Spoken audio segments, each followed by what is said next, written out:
Assalamualaikum warahmatullahi wabarakatuh. Pada video kali ini kami akan menjelaskan tentang multiprosesor dan multicore.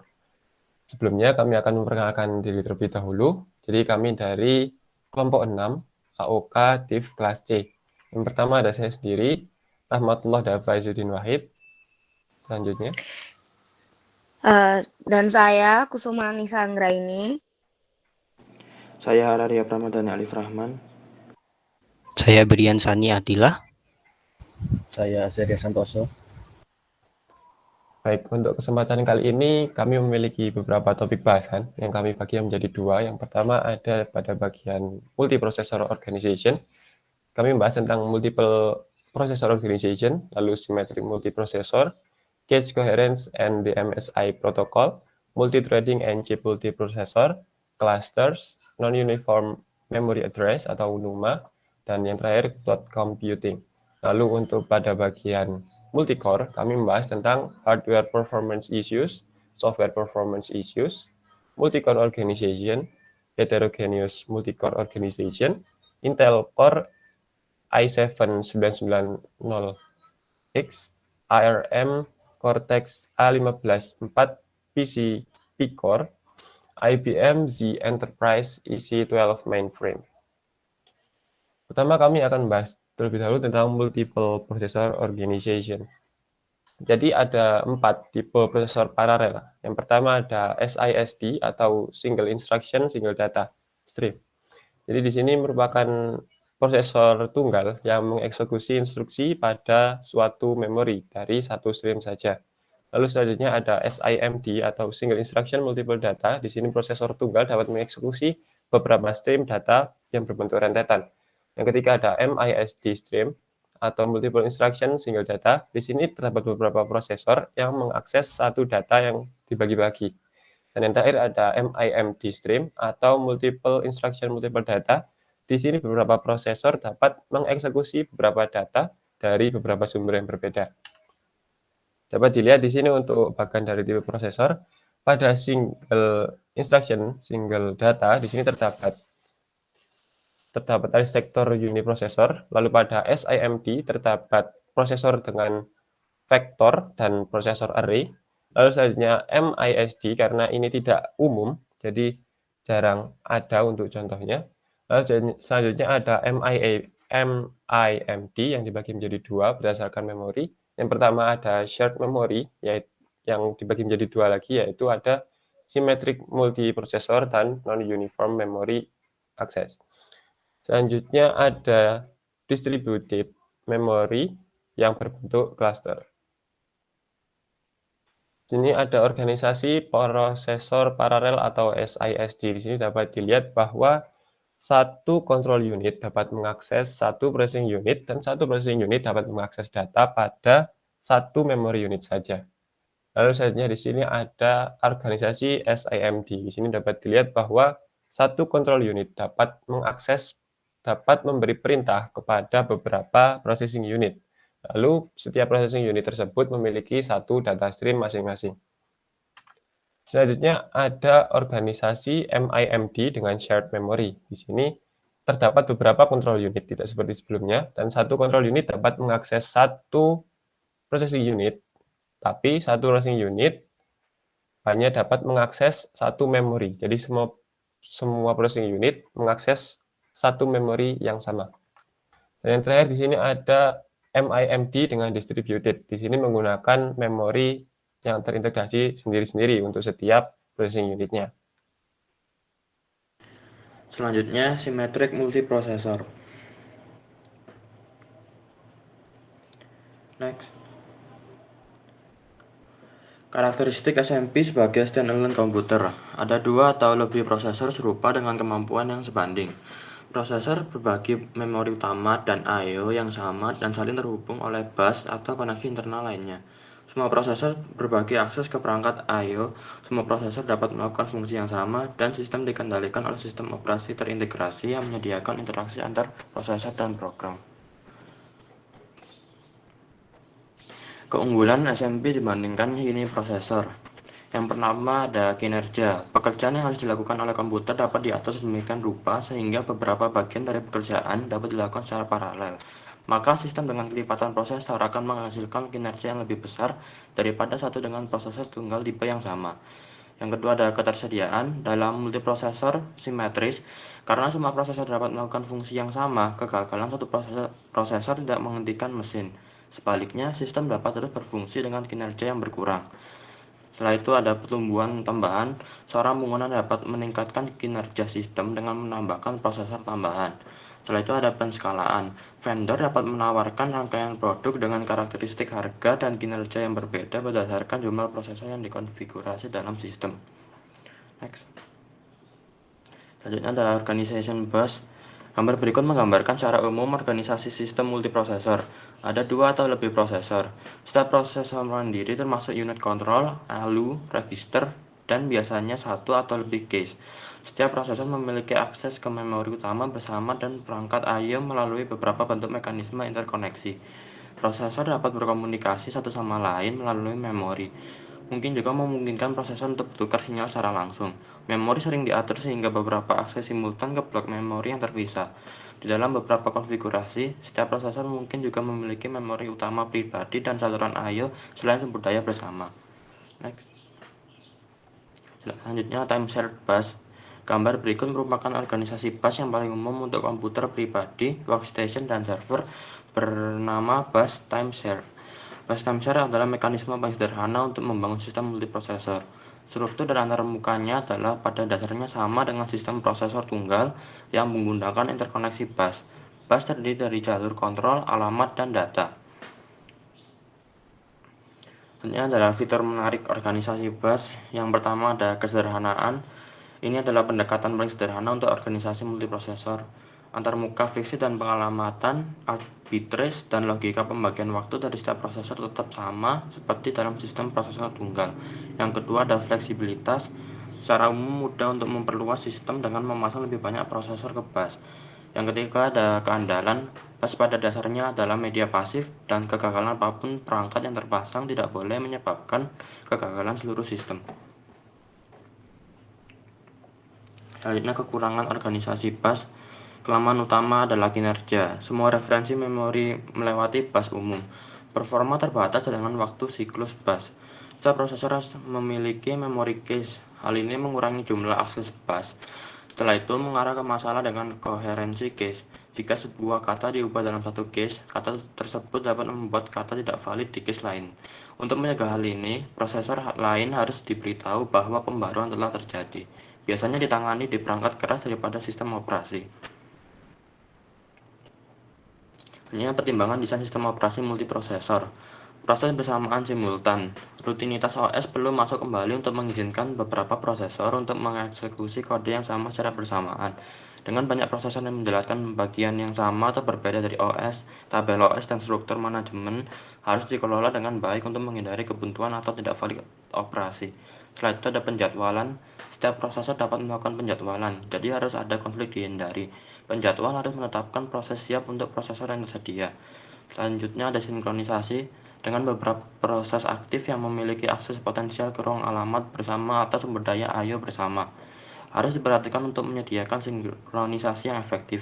Sinkronisasi adalah fasilitas yang mendorong mutual pengecualian. Selanjutnya ada manajemen memori. Manajemen memori pada multiprosesor harus menangani semua masalah yang ditemukan pada mesin uniprosesor.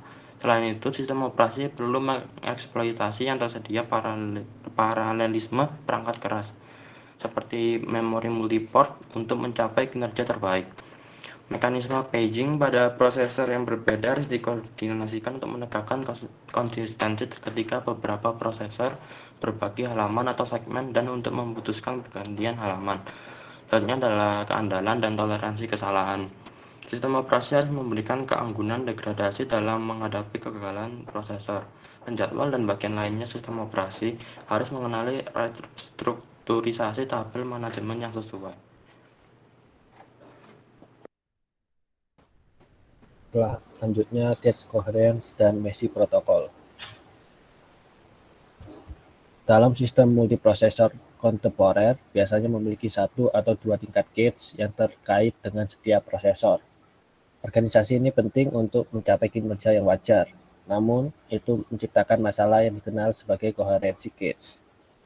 Cache koherensi memiliki dua masalah utama, yaitu duplikasi cache dan tampilan memori tidak konsisten dapat terjadi.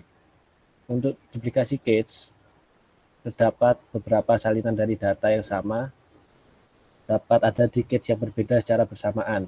Dan untuk tampilan memori, jika prosesor diizinkan untuk memperbarui salinan sendiri secara bebas, tampilan memori yang tidak konsisten dapat terjadi. Software solution berusaha menghindari kebutuhan akan sirkuit hardware tambahan dan logik dengan mengandalkan compiler dan sistem operasi untuk menyelesaikan masalah. Menarik karena overhead untuk mendeteksi potensi masalah ditransfer dari waktu berjalan ke waktu kompilasi, dan kompleksitas desain ditransfer dari perangkat keras ke perangkat lunak. Waktu kompilasi pendekatan perangkat lunak umumnya harus membuat keputusan konservatif yang mengarah ke pemanfaatan cache yang tidak efisien. Kemudian mekanisme koherensi berbasis compiler melakukan analisis pada kode untuk menentukan item data mana yang mungkin menjadi tidak aman untuk di-cache dan mereka menandai item sesuai. Kemudian sistem operasi atau perangkat keras kemudian mencegah non-cacheable item dari yang di-cache. Hardware solution. Solusi berbasis hardware biasanya disebut sebagai protokol koherensi cache yang memberikan pengenalan dinamis saat menjalankan kondisi potensi ketidakkonsistenan. Penggunaan cache lebih efektif karena masalah hanya ditangani ketika benar-benar muncul dan mengurangi beban pengembangan perangkat lunak. Hal ini disebabkan karena pendekatan software yang transparan untuk programmer dan compiler. Skema perangkat keras berbeda dalam berbagai hal, seperti di mana informasi negara tentang data lain ditiadakan, bagaimana informasi itu diatur, di mana koherensi dijalankan, dan mekanisme penegakannya. Secara umum, skema perangkat keras dapat dibagi menjadi dua kategori, yaitu protokol directory dan protokol Snoopy. Berikut merupakan alur dari protokol directory. Yang pertama, mengumpulkan dan memelihara informasi. Kemudian direktori disimpan ke dalam memori utama, kemudian permintaan diperiksa, kemudian permintaan ditransfer, kemudian membuat kemacetan sentral, dan yang terakhir, efektif dalam sistem skala besar dengan skema interkoneksi yang kompleks. Protokol Snoopy mendistribusikan tanggung jawab untuk memelihara koherensi cache di antara semua pengontrol cache dalam multiprosesor. Cache harus mengenali ketika baris yang dipegangnya dibagikan dengan cache lain. Ketika tindakan pembaruan dilakukan pada cache lain bersama, maka akan diumumkan ke semua cache lainnya melalui mekanisme broadcast. Setiap pengontrol cache dapat snoop ke network untuk mengamati broadcast yang telah diumumkan dan bereaksi sesuai dengan itu. Protokol Snoopy cocok untuk multiprosesor berbasis bus karena shared bus menyediakan sarana sederhana untuk broadcasting dan snooping. Pendekatan dasar yang sudah dieksplorasi, write invalidate dan write update atau disebut write broadcast. Untuk write update, bisa ada banyak pembaca dan banyak penulis. Ketika prosesor ingin memperbarui shared line, kata to be updated akan didistribusikan ke yang lain, dan cache yang berisi baris itu dapat memperbaruinya. Beberapa sistem mengimplementasikan adaptive protocol yang menggunakan mekanisme gabungan dari write invalidate dan write update. Next. Untuk write invalidate, bisa ada banyak pembaca tetapi hanya ada satu penulis pada satu waktu. Saat menulis diperlukan, semua cache lain dari baris tersebut menjadi tidak valid. Paling banyak digunakan dalam sistem multiprosesor komersial seperti arsitektur DALI 86. Status setiap baris ditandai sebagai modified, eksklusif, shared, atau invalid, dan ini merupakan alasan protokol write invalid disebut messy.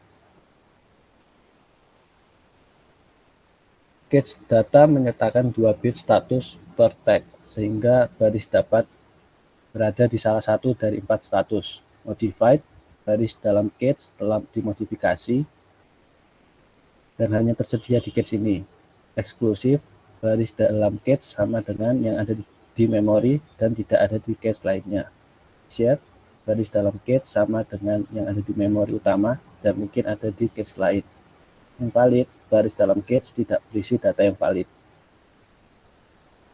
Gambar ini menampilkan diagram status untuk protokol MESI. Gambar A menunjukkan transisi yang terjadi karena tindakan yang diinisialisasi oleh prosesor yang terpasang di cache ini.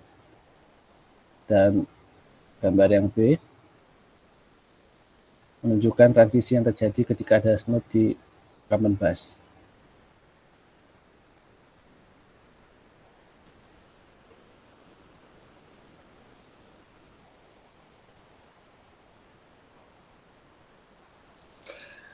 (17.4) Multithreading and chip multiprocessors. Next. Implicit and explicit multithreading. Proses, contoh program yang berjalan di komputer. Sebuah proses mewujudkan dua karakteristik utama, yakni resource ownership. Sebuah proses menyertakan luang alamat virtual untuk penampung gambar proses. Gambar proses adalah kumpulan program data, stack, dan atribut yang mendefinisikan proses. Scheduling atau execution, yakni eksekusi proses mengikuti jalur eksekusi atau trace melalui satu atau lebih program. Eksekusi ini mungkin disisipkan dengan proses lainnya. Jadi, sebuah proses memiliki status eksekusi, running, ready, dan lain-lain. Dan prioritas pengiriman dan merupakan entitas yang dijadwalkan dan dikirim oleh sistem operasi. Proses switch, operasi yang mengalihkan prosesor dari satu proses ke yang lain dengan menyimpan semua data kontrol proses, register, dan informasi lainnya untuk yang pertama dan menggantinya dengan informasi proses untuk yang kedua. Thread atau utas, unit kerja yang dapat dikirim dalam satu proses.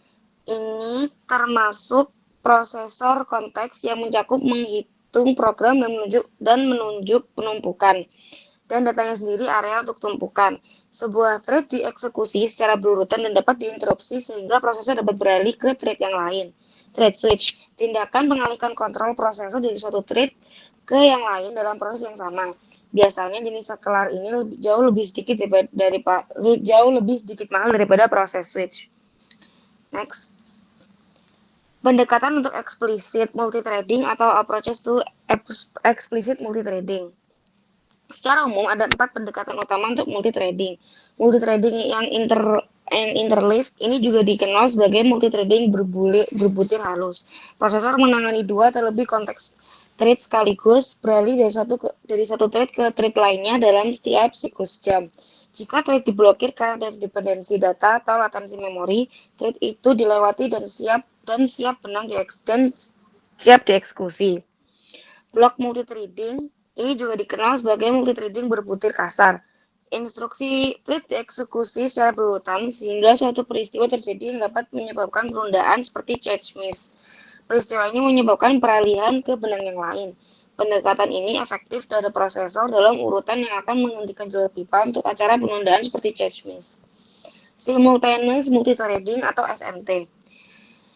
Instruksi dikeluarkan secara bersamaan dari beberapa thread ke unit eksekusi prosesor superskalar. Ini menggabungkan kemampuan masalah instruksi superskalar yang luas dengan penggunaan beberapa konteks thread. Chip multiprocessing. Dalam hal ini banyak inti diimplementasikan pada satu chip dan setiap inti menangani utas terpisah.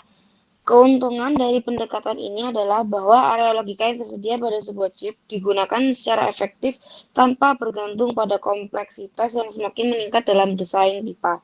Ini disebut sebagai multi-core. Next. 3 ilustrasi pertama pada gambar di samping ini menunjukkan pendekatan yang berbeda dengan prosesor skalar, yaitu edisi tunggal. Single-threaded scalar ini adalah saluran pipa sederhana yang ditemukan di RISC tradisional dan mesin CISC tanpa multithreading. Interleaved multithreaded scalar. dengan berpindah dari satu thread ke thread lainnya pada setiap siklus jam, tapi pipa dapat tetap terisi penuh atau hampir terisi penuh. Perangkat keras harus mampu beralih dari satu konteks thread ke yang lain secara siklus. Blok multithread skalar.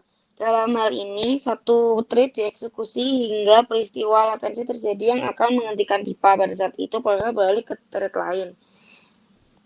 Superskalar. Ini adalah pendekatan superskalar dasar tanpa multithreading. Sampai saat ini adalah pendekatan yang paling kuat untuk menyediakan paralelisme dalam prosesor. Next. Pada gambar di sebelah ini merupakan interleave multithreading superskalar. Selama setiap siklus, sebanyak mungkin instruksi dikeluarkan dari satu thread. Dengan teknik ini, potensi penundaan karena saklar healer dihilangkan, seperti yang dibahas sebelumnya. Namun, jumlah instruksi yang dikeluarkan dalam setiap siklus tertentu masih dibatasi oleh dependensi yang ada dalam setiap thread yang diberikan. Blok multithread superskalar. Sekali lagi, instruksi hanya dari satu thread dapat dikeluarkan selama siklus apapun, dan multithreading yang diblokir digunakan. Very long instruction word atau VLIW. Instruktur VLIW seperti IA64 menempatkan beberapa instruksi dalam satu kata. Biasanya VLIW dibangun oleh compiler yang menempatkan operasi yang dapat dieksekusi secara paralel di tempat yang sama. Dalam mesin VLIW sederhana tidak mungkin untuk mengisi kata secara lengkap dengan instruksi yang akan dikeluarkan secara paralel, tidak ada operasi yang digunakan. Interleave multithreading VLIW. Pendekatan ini harus memberikan yang serupa efisiensi dan yang disediakan oleh interleave multithreading pada superskalar arsitektur. Blok multithread VLIW. Pendekatan ini harus memberikan efisiensi yang serupa dengan yang disediakan oleh multithreading yang diblokir pada arsitektur superskalar. Next. Dua pendekatan terakhir yang diilustrasikan pada gambar di sebelah memungkinkan eksekusi paralel dan simultan dari beberapa thread. Simultaneous multithreading. Jika satu thread memiliki tingkat instruksi yang tinggi paralelisme, mungkin pada beberapa siklus dapat mengisi semua slot horizontal. Pada siklus lain, instruksi dari dua atau lebih thread dapat dikeluarkan. Jika cukup aktif, biasanya dimungkinkan untuk mengeluarkan jumlah maksimum instruksi pada setiap siklus, memberikan tingkat efisiensi yang tinggi. Yang terakhir, chip multiprosesor atau multicore. Gambar sebelah menunjukkan chip yang berisi 4 core, yang masing-masing memiliki prosesor superskalar 2 masalah.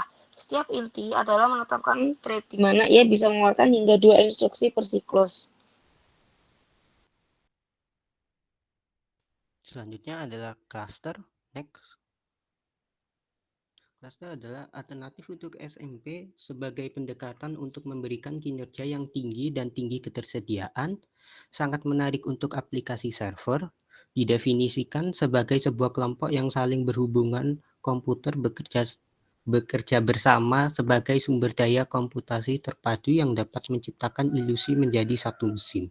Kemudian setiap komputer dalam sebuah cluster disebut sebuah simpul. Next. Berikut adalah konfigurasi dari cluster. Dari gambar pertama adalah server yang tidak ada disk, dan gambar kedua adalah yang mempunyai disk. Melalui link berkecepatan tinggi yang dapat digunakan untuk pertukaran pesan untuk mengkoordinasikan aktivitas cluster. Tautan dapat berupa LAN yang digunakan bersama dengan komputer lain yang bukan merupakan bagian dari cluster, atau link dapat berupa fasilitas interkoneksi khusus. Next. Manfaat dari cluster yaitu skalabilitas mutlak, kemudian skalabilitas tambahan, ketersediaan tinggi, dan harga kinerja yang unggul. Next. Kemudian ini manfaat dan batasan clustering method. Pertama, clustering method passive standby. Server kedua yang akan mengambil alih jika server pertama gagal. Kemudian active secondary, yaitu server kedua yang juga digunakan untuk memproses tugas.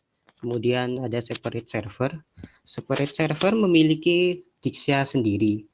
Data terus di-copy dari server pertama dan kedua. Kemudian server connected to disk, server dikoneksikan dengan disk yang sama. Tapi setiap server memiliki disk tersendiri.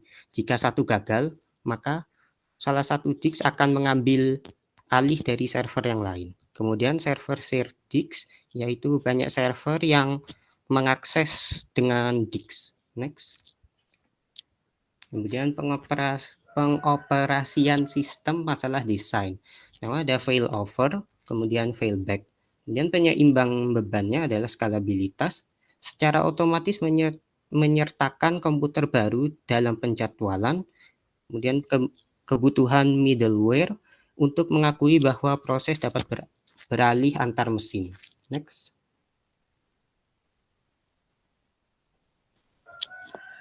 Next.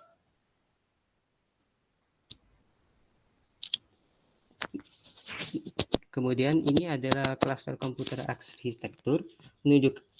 Gambar ini menunjukkan arsitektur klaster yang khas. Masing-masing komputer dihubungkan oleh beberapa LAN berkecepatan tinggi atau perangkat keras saklar. Setiap komputer mampu beroperasi secara mandiri. Selain itu, lapisan perangkat lunak middleware diinstal di setiap komputer untuk mengaktifkan operasi klaster. Middleware cluster menyediakan citra sistem terpadu kepada pengguna yang dikenal sebagai citra sistem tunggal. Next. Kemudian cluster dibandingkan dengan simetrik multiprosesor, keduanya menyediakan konfigurasi dengan banyak prosesor untuk mendukung aplikasi permintaan tinggi. Kedua solusi tersebut tersedia secara komersial. Next. Selanjutnya kita akan bahas tentang non-uniform memory address. Jadi pertama kita akan bahas tentang NUMA atau non-uniform memory address versus UMA atau uniform memory address. Untuk NUMA sendiri, pada NUMA semua prosesor memiliki akses terhadap memori utama dengan menggunakan instruksi load dan store. Tetapi waktu akses pada setiap sektor pada memori ini berbeda. Sedangkan untuk UMA, semua prosesor memiliki akses terhadap memori utama dengan menggunakan load dan store sama seperti sebelumnya. Hanya saja waktu akses untuk memori pada setiap sektor sama. Motivasi untuk menggunakan NUMA. Jadi yang pertama terdapat keterbatasan jumlah prosesor yang dapat digunakan pada sistem SMP. Selanjutnya, pada sistem cluster terdapat keterbatasan jumlah memori yang dapat diakses oleh setiap node. Dan yang terakhir, NUMA hadir untuk memberi akses seluas-luasnya, baik terhadap memori maupun data prosesor. Di sini dapat dilihat bakat untuk organisasi NUMA. Jadi untuk setiap I/O, setiap prosesor, dan setiap memori di sini disebut sebagai node. Nah, untuk setiap node ini akan dikoneksi dengan menggunakan satu interkoneksi network namanya, atau jaringan interkoneksi. Jadi di sini terdapat beberapa komputer yang memiliki beberapa prosesor dan memiliki main memory masing-masing yang digabung menjadi satu menggunakan NUMA. Kelebihan dan kekurangan NUMA. Kelebihannya yang pertama adalah performanya lebih tinggi, jelas lebih tinggi dibanding dari SMP dan tidak membutuhkan perubahan software secara signifikan. Sedangkan kekurangannya adalah performanya menurun ketika banyak pengaksesan node, tidak setransparan SMP, dan lebih rumit untuk diimplementasikan. Selanjutnya, cloud computing. Next. Cloud computing elemen. Gambar berikut mengilustrasikan penghubungan beberapa konsep. Karakteristik penting dari komputasi awan meliputi broad network access atau akses jaringan luas. Kemampuan tersedia melalui jaringan dan diakses melalui mekanisme standar yang mempromosikan penggunaan oleh heterogen platform klien seperti layanan perangkat lunak tradisional atau berbasis cloud lainnya. Rapid elasticity atau elastisitas yang cepat. Komputasi awan memberi kemampuan untuk memperluas dan mengurangi sumber daya sesuai dengan kebutuhan layanan spesifik. Misalnya, mungkin memerlukan sejumlah besar sumber daya dan server untuk durasi waktu tertentu tugas. Kemudian dapat melepaskan sumber daya ini setelah menyelesaikan tugas. Halnya layanan terukur. Sistem cloud secara otomatis mengontrol dan mengoptimalkan sumber daya digunakan dengan memanfaatkan kemampuan pengukuran pada beberapa tingkat abstraksi yang sesuai dengan jenis layanan. Penggunaan sumber daya dapat dipantau, dikendalikan, dan dilaporkan, memberikan transparansi bagi penyedia dan konsumen yang dimanfaatkan. Selanjutnya, layanan mandiri sesuai permintaan. Konsumen dapat menyediakan komputasi secara sepihak kemampuan, seperti waktu server dan penyimpanan jaringan, sesuai kebutuhan secara otomatis tanpa memerlukan interaksi manusia dengan masing-masing penyedia layanan. Karena layanan sesuai permintaan, sumber daya bukan bagian permanen dari infrastruktur. Selanjutnya, pengumpulan sumber daya. Sumber daya komputasi penyedia dikumpulkan untuk melayani beberapa konsumen menggunakan model multi penyewa. Dengan fisik dan sumber daya virtual ditugaskan secara dinamis dan ditugaskan kembali sesuai dengan konsumen tuntutan. Ada tingkat independensi lokasi di mana pelanggan umumnya tidak memiliki kendali atau pengetahuan atas lokasi yang tepat dari yang disediakan sumber daya, tetapi mungkin dapat menentukan lokasi pada tingkat abstraksi yang lebih tinggi, misalnya dari pusat data. Next. Cloud Service Model. Yang pertama ada SaaS atau Software as a Service, memberikan layanan kepada pelanggan dalam bentuk perangkat lunak, khususnya perangkat lunak aplikasi yang berjalan dan dapat diakses di cloud. Setelah itu ada Platform as a Service atau PaaS, memberikan layanan kepada pelanggan dalam bentuk platform tempat aplikasi pelanggan dapat berjalan. Selanjutnya ada infrastruktur as a service atau IaaS, menyediakan akses pelanggan ke infrastruktur cloud yang mendasarinya. Next. Selanjutnya ada model penerapan cloud. Yang pertama ada cloud publik. Infrastruktur cloud tersedia untuk masyarakat umum atau grup industri besar dan dimiliki oleh organisasi yang menjual layanan cloud. Penyedia cloud bertanggung jawab atas infrastruktur cloud dan untuk kontrol data dan operasi di dalam cloud. Yang kedua ada private cloud. Private cloud adalah infrastruktur cloud yang diimplementasikan di dalam lingkungan internal organisasi. Organisasi dapat memilih untuk mengelola cloud secara internal atau mengontrak fungsi manajemen ke pihak ketiga. Selanjutnya ada cloud komunitas. Cloud komunitas berbagi karakteristik pribadi dan cloud publik. Seperti cloud pribadi, cloud komunitas tidak terbuka untuk pelanggan manapun. Seperti cloud publik juga, sumber daya cloud dibagikan di antara sejumlah organisasi independen. Selanjutnya ada hybrid cloud. Infrastruktur cloud adalah komposisi dari dua atau lebih cloud, dari swasta, komunitas, ataupun publik, yang tetap merupakan entitas unik tetapi terikat bersama oleh teknologi standar atau eksklusif yang memungkinkan portabilitas data dan aplikasi. Selanjutnya ada cloud computing context. Gambar mengilustrasikan konteks layanan cloud yang umum. Sebuah perusahaan memelihara workstation dalam LAN perusahaan atau set LAN yang dihubungkan oleh sebuah router melalui jaringan atau internet ke penyedia layanan cloud. Penyedia layanan cloud memelihara banyak sekali koneksi server yang dikelolanya dengan berbagai macam manajemen jaringan, redundansi, dan alat keamanan. Pada gambar, infrastruktur cloud ditampilkan sebagai kumpulan server blade yang merupakan arsitektur umum. Next. Untuk referensi arsitektur komputasi awan, ada dari NIST SP500 292. NIST mengembangkan arsitektur referensi dengan tujuan sebagai berikut. Untuk mengilustrasikan dan memahami berbagai layanan cloud dalam konteks suatu model konseptual komputasi awan secara keseluruhan. Setelah itu ada untuk memberikan referensi teknis bagi konsumen untuk memahami, mendiskusikan, mengkategorikan, dan membandingkan layanan cloud. Selanjutnya ada untuk memfasilitasi analisis standar kandidat untuk keamanan, interoperabilitas, dan portabilitas dan implementasi referensi. Next.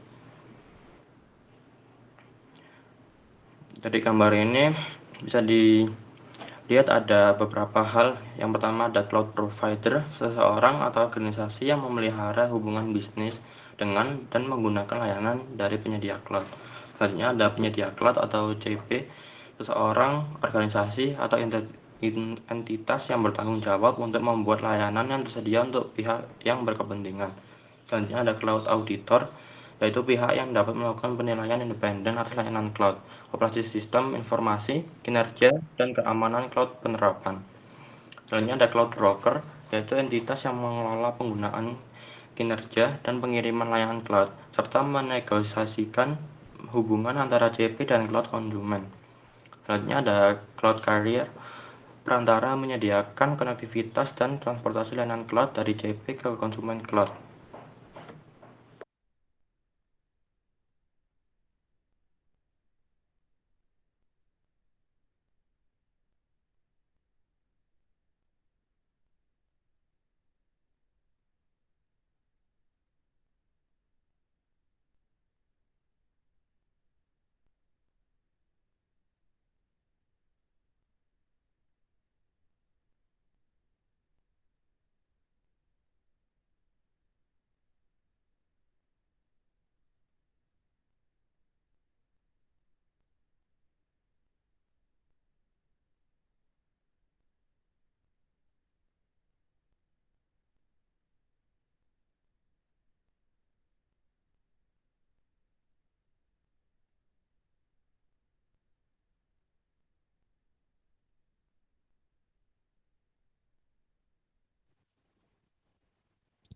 Next, kemudian adalah hardware performance issues.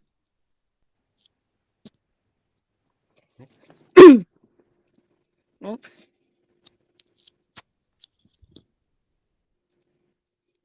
Increase in parallelism and complexity.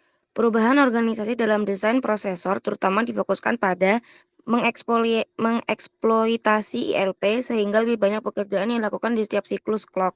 Perubahan tersebut antara lain dalam urutan kronologis,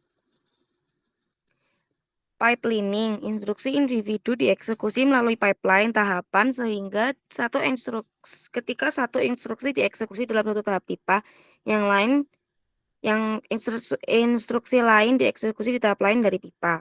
Superscalar. Beberapa saluran pipa dibangun dengan mereplikasi eksekusi sumber daya. Hal ini memungkinkan eksekusi paralel instruksi dalam pipa paralel sama bahaya dihindari. Simultaneous multithreading atau SMT. Register bank diperluas sehingga beberapa thread dapat terbagi penggunaan sumber daya pipa. Dengan masing-masing inovasi ini, para desainer selama bertahun-tahun berusaha untuk meningkatkan kerja sistem dengan menambahkan kompleksitas. Dalam hal perpipaan sederhana 3 tahap diganti dengan perpipaan dengan 5 tahap. Intel Pentium 4 Prescott memiliki 30 tahapan untuk beberapa instruksi. Power consumption. Salah satu cara untuk mengontrol kepadatan area chip untuk cache penyimpanan. Transistor memori lebih kecil dan memiliki kerapatan daya order besarnya lebih rendah dari logika. Dalam gambar tersebut dapat dilihat, karena kepadatan transistor chip yang dimiliki meningkat, persentase area chip yang dikhususkan untuk memori telah meningkat, dan sekarang sering setengah area chip. Meski begitu, masih ada cukup banyak area chip dikhususkan untuk pemrosesan logika. Bagaimana menggunakan semua transistor logika itu adalah masalah desain utama. Seperti yang dibahas sebelumnya pada bagian ini, ada batasan untuk menggunakan efektif teknik seperti superscalar dan SMT.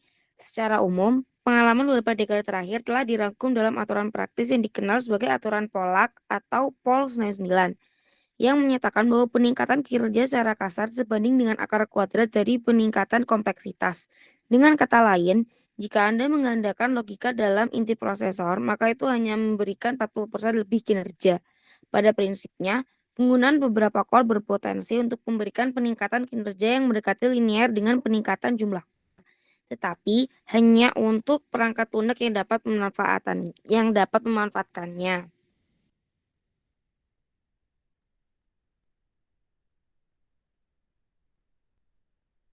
Kemudian selanjutnya adalah software performance issues. Software di multicore.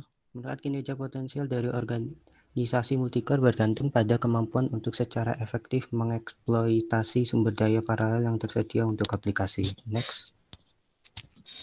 Nah, ini gambar dari number of processor. Overhead ini menghasilkan kurva di mana kinerja mencapai puncak dan kemudian mulai menurun karena meningkatnya beban overhead penggunaan beberapa prosesor. Software telah mengatasi masalah ini dan di sana banyak aplikasi di mana dimungkinkan untuk secara efektif mengeksploitasi multicore sistem.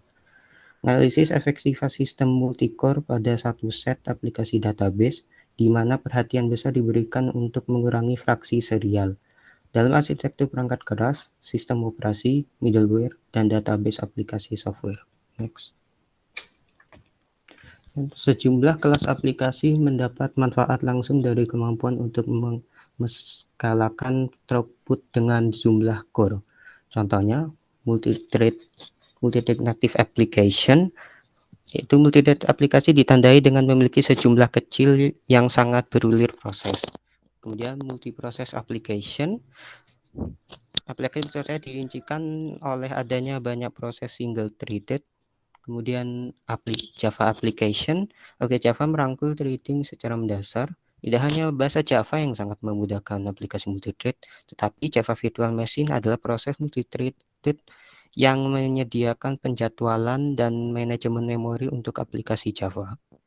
Kemudian multi-instance applications. Bahkan jika aplikasi individual tidak menskalakan untuk memanfaatkan sejumlah besar utas, masih mungkin untuk mendapatkan keuntungan dari arsitektur multicore dengan menjalankan multiple. Next. Dan ini scaling database workloads dari multiprosesor hardware. Di bawah ini adalah jumlah dari CPU dan kemudian di bagian kiri adalah scale.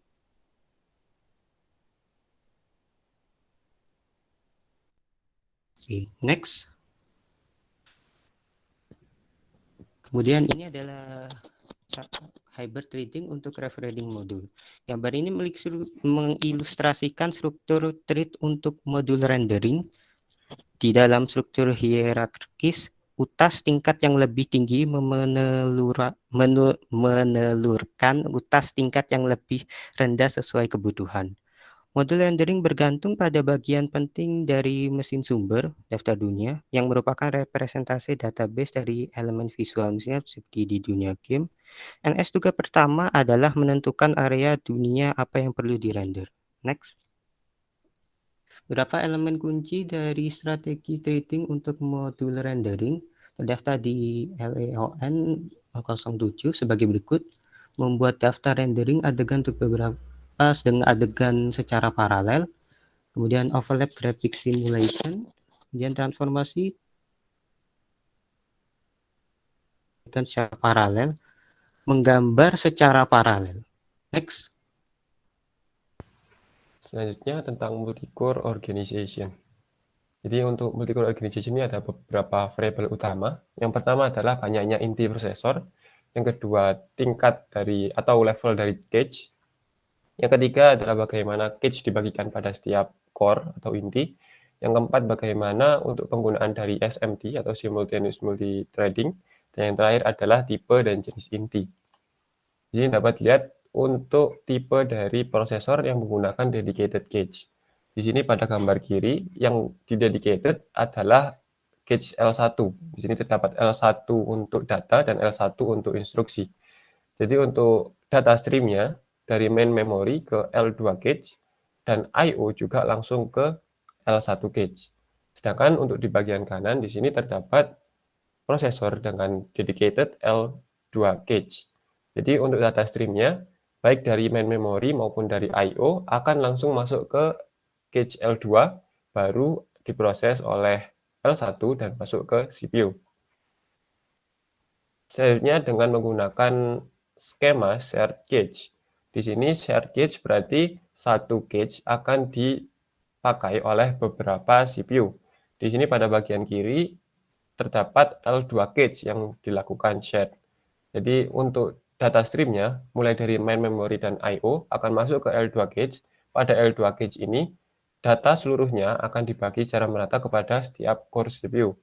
Lalu untuk yang sebelah kanan di sini terdapat menggunakan L3 cache. Sama seperti L2 cache, namun di sini yang perbedaannya adalah dari memory dan I/O data streamnya menuju ke L3 cache terlebih dahulu, lalu L2 cache dan L1 cache baru ke CPU.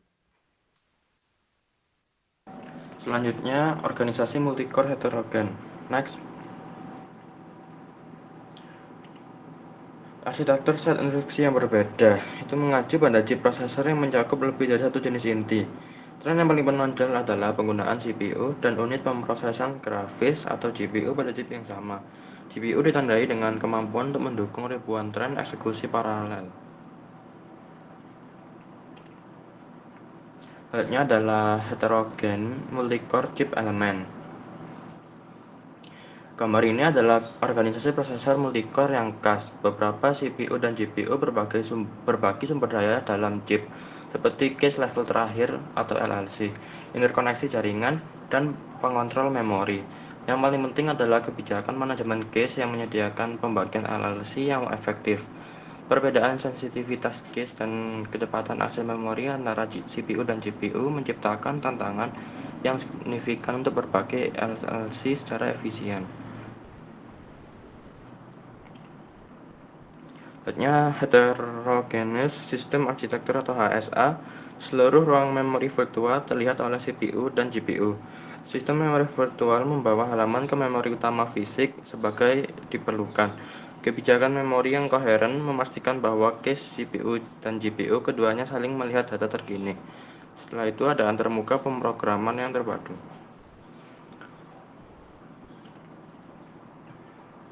Gambar berikut menunjukkan versi terbaru dari platform SoC K2H Texas Instruments TI-12. Multicore yang heterogen ini prosesor memberikan solusi pemrosesan hemat daya untuk aplikasi kelas atas. TI menyantumkan kinerja sebagai memberikan hingga 352 Gmax, 198 Gflops, dan 19.600 MIPS. Gmax adalah singkatan dari giga atau miliaran operasi akumulasi gandakan per detik. Ukuran umum kinerja DSP. Target aplikasi untuk sistem ini termasuk otomasi industri, pengawasan video, inspeksi kelas atas sistem, printer, dan deteksi mata uang. Next. Selanjutnya ada Big Little Chip Component. Gambar berikut menunjukkan chip prosesor multicore yang berisi 2 core, Cortex A15 yang berperforma tinggi dan 2 core, Cortex A7 yang berperforma lebih rendah dan konsumsi daya yang lebih rendah. Core A7 menangani lebih sedikit tugas komputasi intensif, seperti pemrosesan latar belakang, memutar musik, mengirim teks, dan membuat panggilan telepon. Core A15 dipanggil untuk tugas intensitas yang lebih tinggi, seperti untuk video game dan navigasi. Selanjutnya ada Cortex A7 dan A15 pipelines. A7 jauh lebih sederhana dan kurang bertenaga daripada A15, tetapi kesederhanaannya membutuhkan transistor yang jauh lebih sedikit daripada A15. Dan transistor yang lebih sedikit membutuhkan lebih sedikit energi untuk beroperasi. Perbedaan antara inti A7 dan A15 terlihat paling jelas dengan memeriksa instruksi saluran pipanya. Next. Hanya perbandingan performa Cortex A7 dan A15. Energi yang dikonsumsi oleh eksekusi instruksi sebagian terkait dengan jumlah tahapan pipa yang harus dilalui. Oleh karena itu, perbedaan yang signifikan dalam konsumsi energi antara Cortex A15 dan Cortex A7 berasal dari berbeda kompleksitas pipa. Di berbagai tolak ukur, Cortex A15 memberikan secara kasar 2 kali lipat kinerja Cortex A7 per unit MHz, dan Cortex A7 kira-kira 3 kali lebih hemat energi daripada Cortex A15 dalam menyelesaikan beban kerja yang sama. Next. Selanjutnya ada koherensi cache, dapat diatasi dengan teknik berbasis software. Skema koherensi cache dilakukan untuk menghindari akses data yang tidak valid jika terdapat beberapa cache. Pendekatan untuk koherensi cache implementasi protokol di perangkat keras. Selanjutnya ada ACE, yaitu Advanced Extensible Extension, yaitu kemampuan koherensi perangkat keras yang dikembangkan oleh ARM. Dapat dikonfigurasi untuk diterapkan pada direktori atau Snoopy. Telah dirancang untuk mendukung berbagai master yang koheren dengan kemampuan berbeda. Selanjutnya mendukung koherensi antara prosesor berbeda yang memungkinkan ARM besar.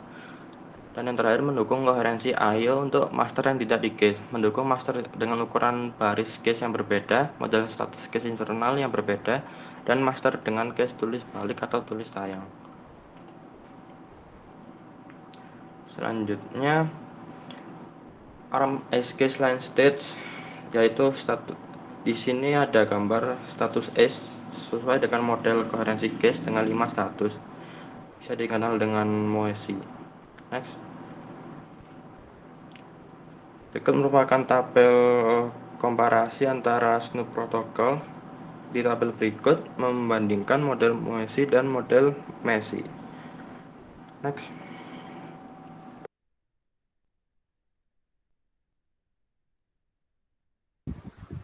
Selanjutnya Intel Core i7 960X. Next. Gambar ini menunjukkan struktur umum Intel Core i7 990X. Setiap core memiliki cache L2 khusus dan 6 core cache L3 12 MB yang saling digunakan. Salah satu mekanisme yang digunakan Intel untuk membuat cache-nya lebih efektif adalah prefetching, di mana perangkat keras memeriksa pola akses memori dan mencoba mengisi cache secara spekulatif dengan data yang kemungkinan akan segera diminta. Chip Core i7 990X mendukung dua bentuk komunikasi eksternal dengan chip lainnya. DDR3 Memory Controller menghadirkan pengontrol memori untuk DDR main memory dalam chip. DDR3 Memory Controller mendukung 3 channel dengan lebar 8 byte untuk total bus yang lebarnya 192 bit dengan agregat data rate hingga 32 GB per detik. Next.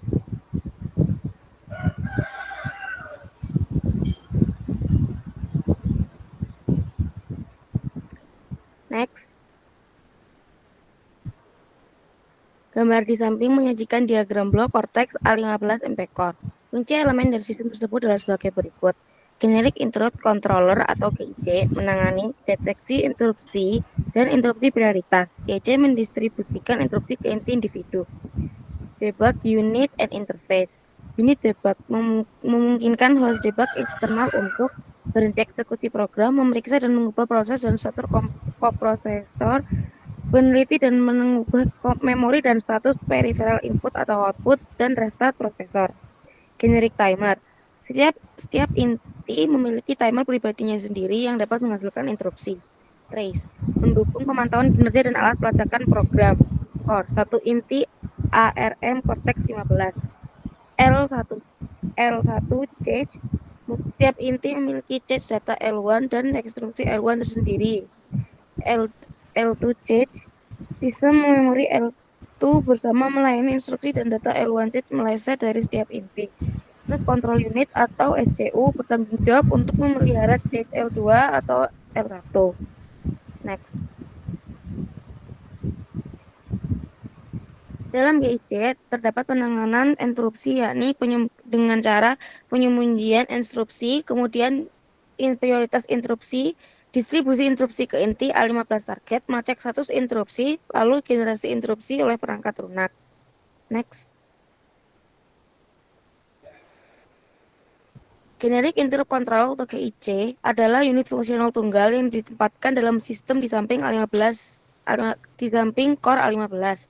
Hal ini memungkinkan jumlah interupsi yang didukung dalam sistem menjadi tidak bergantung pada desain inti core 15. GIC dipetakan memori, yaitu register kontrol untuk GIC didefinisikan relatif terhadap alamat basis memori utama.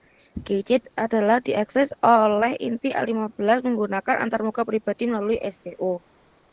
GIC dirancang untuk memenuhi dua persyaratan fungsional, yakni menyediakan sarana untuk mengarahkan permintaan instruksi ke satu atau beberapa CPU sesuai kebutuhan, menyediakan sarana komunikasi antar prosesor sehingga satu thread CPU dapat menyebabkan aktivitas oleh thread CPU lain. GIC juga dapat meletakkan interupsi ke satu atau lebih CPU dalam 3 cara berikut. Interupsi hanya dapat diarahkan ke prosesor tertentu. Interupsi dapat diarahkan ke kelompok prosesor yang ditentukan. MP Core melihat prosesor pertama yang menerima interupsi, biasanya yang paling sedikit dimuat sebagai posisi terbaik untuk menangani interupsi. Interupsi dapat diarahkan ke semua prosesor. Next.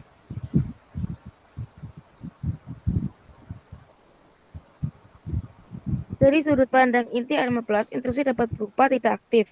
Interupsi tidak aktif adalah interupsi yang tidak dinyatakan atau yang dalam lingkungan multiproses telah diproses sepenuhnya oleh CPU itu, tetapi dapat masih menjadi pending atau aktif di beberapa CPU yang ditargetkan. dan mungkin belum dihapus pada sumber interupsi tertunda. Interupsi yang tertunda adalah interupsi yang telah ditegaskan dan untuk itu pemrosesan belum dimulai pada CPU tersebut. Aktif. Interupsi aktif adalah interupsi yang telah dimulai pada CPU tersebut, tetapi pemrosesan belum selesai. Interupsi aktif dapat didahulukan ketika interupsi baru dan interupsi dengan periode lebih tinggi pemrosesan interupsi dengan core A15. Interupsi berasal dari sumber berikut. Yang pertama, interprocessor interrupts atau IP. Setiap CPU memiliki interupsi pribadi. ID 0 strip ID 15 sampai ID 15 yang hanya dapat dipicu oleh perangkat lunak. Prioritas IP tergantung pada penerima CPU, bukan CPU pengirim. Timer pribadi atau interupsi pengawas. Ini menggunakan ID interupsi 29 dan 30. Barik VIQ lawas. Dalam mode IRQ lawas, pin FIQ lawas pada basis per CPU melewati logika distributor interupsi dan secara langsung mendorong pemerintahan interupsi ke dalam CPU. Interupsi perangkat keras. Interupsi perangkat keras dipicu oleh yang dapat diprogram peristiwa pada jalur input interupsi terkait. CPU dapat mendukung hingga 224 jalur input interupsi. Interupsi perangkat keras dimulai dari ID 32. Next. Selanjutnya IBM Z Enterprise EC12. IBM Z Enterprise EC12 adalah organisasi komputer mainframe yang menggunakan multi-core chip prosesor.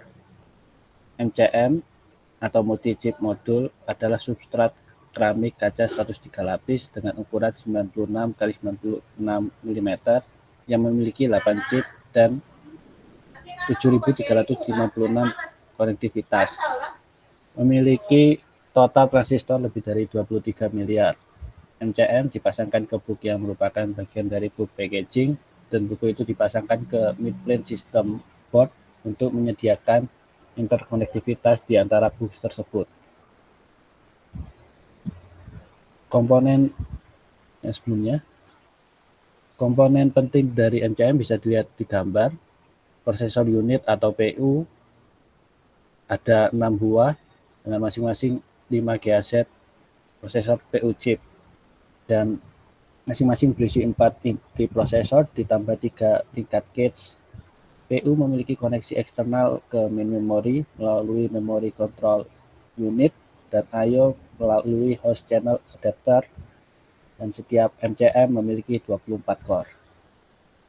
Next.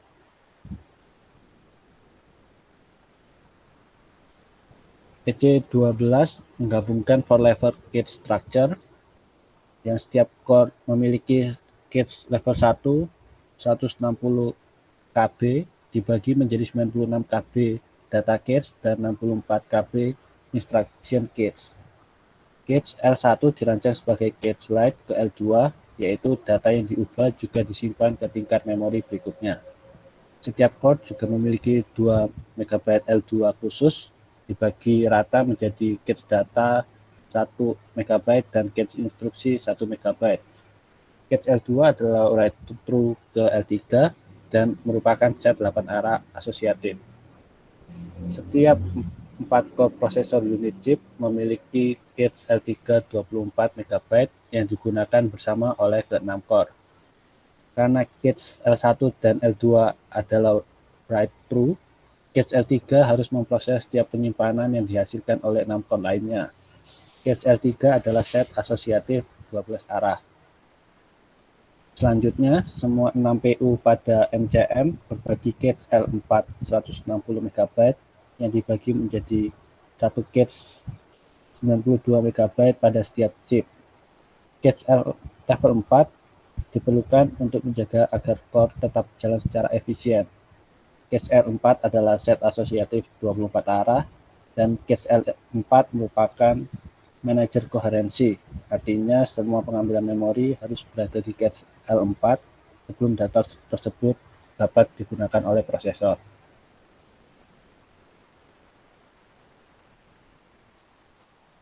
Next.